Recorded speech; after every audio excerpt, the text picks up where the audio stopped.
This is an incredibly complex situation, obviously, with many different viewpoints. And so we wanted to bring in 3 Indigenous voices to explore the different sides.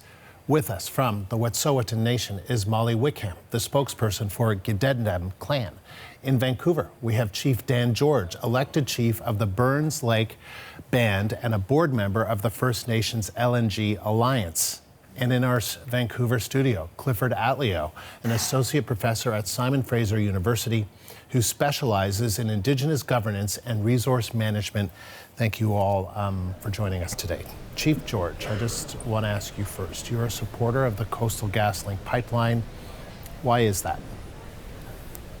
Well, I had our community vote on it, and most of my community, 80%, voted in favor of the gas line.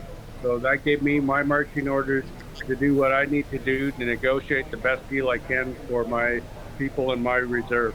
So tell me. So that's why I supported it. And so tell me why you think 80% of the people in your community voted for this.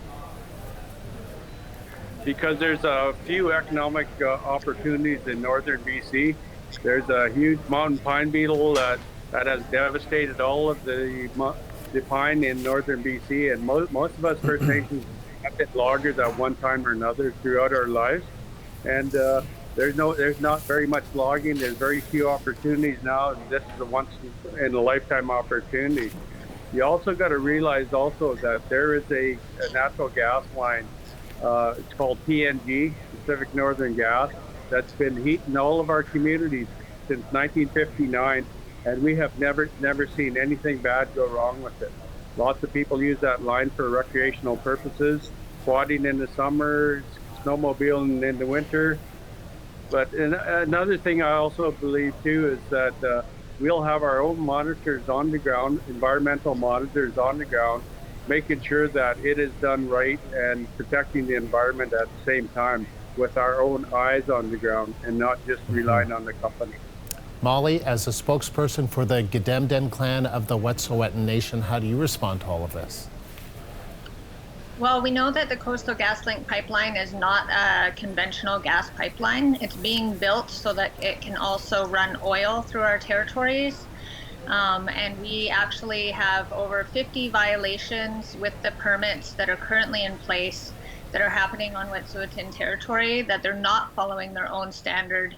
They're in violation of all of their permits, environmental permits and consultation with the proper title holders of Wet'suwet'en territory.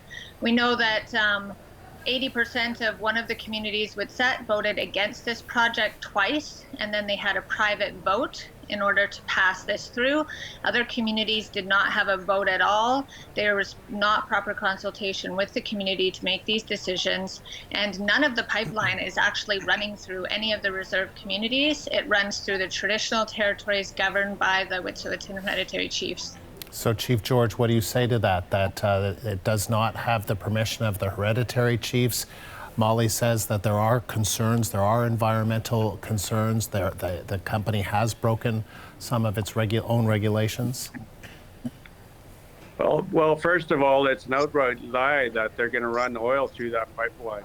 We have signed an agreement with the provincial government, and they put it into the legislation that it cannot be converted to oil. So that's an outright lie on it's converted to oil. That we have a signed agreement with the province, and it says in that agreement that it cannot be converted into an oil line. What do you make, though? Go ahead, Chief. Yep. Also, a lot of our territories, half of my territory also is part of Coastal also. Not all of it is Wet'suwet'en. And so what do you say, though, to the argument that has been made that the hereditary chief, the Wet'suwet'en hereditary chiefs, have not been properly consulted, have not given their permission, or other bands along the line that have said no to the project, even though there are many that have said yes? Well, if you look at all the bands along that line, everyone has signed on. 20 First Nations bands have signed on to the Coastal GasLink project. I do respect the hereditary chiefs, but they have their roles also on teaching us Wet'suwet'en people a lot of our traditions.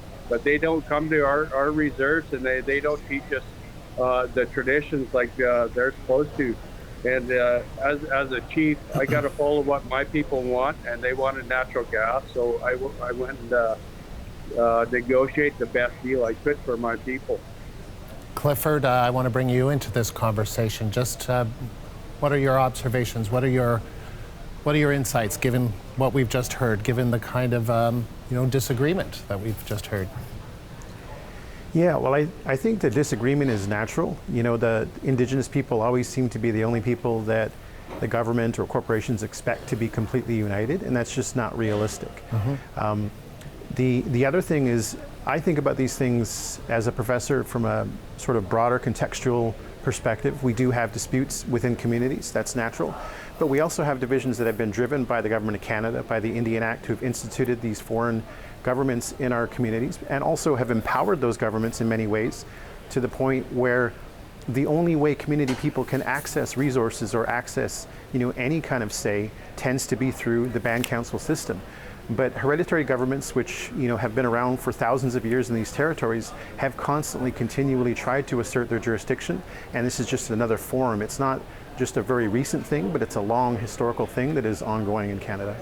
And Molly, we've been hearing a lot of talk from politicians, including the Prime Minister, Justin Trudeau, that we need to respect the rule of law. We've heard from the opposition leader, talking about how these protesters need to check their privilege, that they're illegal blockades. How do you respond to the kind of political rhetoric that we're hearing from some politicians? Well, I think that the politicians are trying to pass the buck off to private industry and the RCMP. We can see how the RCMP invasion and enforcement of injunctions has turned out for the Wet'suwet'en, which has caused this huge uprising from coast to coast across the nation because of the injustice and the excessive force that was used against the proper title holders of these territories. The violation of human rights, the violation of Section 35 rights, the violation of the Delgamuukw court case, where we've never extinguished title to our territories. So the rule of law, if that's going to be touted, it needs to be followed on every level, and recognizing Indigenous Wet'suwet'en law. This country is built on stolen lands of Indigenous people. The profits and the jobs that people are relying on only exist because Indigenous people's lands were stolen and continue to be stolen, and we faced excessive violent oppression when we tried to stand up for those rights. And so the only privileged people here are the governments who are getting paid by monies stolen from Indigenous land. Clifford, have protesters' rights been infringed upon by the RCMP in northern BC on the Wet'suwet'en territory? Well, obviously I can't speak for the Wet'suwet'en, but I have heard them say that they are not protesters. And let's be clear about this. There are protesters in Toronto, there are protesters in Victoria and Vancouver, but the Wet'suwet'en people are sovereign Indigenous people that are defending their territories. And I think this is why you see it resonating with communities all across the country and even across the continent, because they also recognize that they have legitimate claims, they have legitimate governments that precede Canada, and so the Wet'suwet'en are being invaded. In my class the other day, I was asking students, why do they think that RCMP are all geared up like they're ready to invade Poland? And the truth is that for the Wet'suwet'en and for many other communities, they are an invading force. They are an occupying force because that land is unceded. It was never given up and never dealt with, even according to colonial law. So if Trudeau and Scheer are going to talk about the rule of law, they need to go back a little bit further than the last 2 weeks or 2 years. Chief George, I think that you said to one of my producers that hereditary chiefs, that while you respect hereditary chiefs, they are not dictators. What did you mean? What do you mean by that? I meant by that just like us elected chiefs, you got to follow what your people are telling you. And if you get 80% of the people that are for the pipeline, why are they not following the members? Molly, what would you say to Chief George? Our system of decision making is thousands of years old, and that's the exact system that we're following.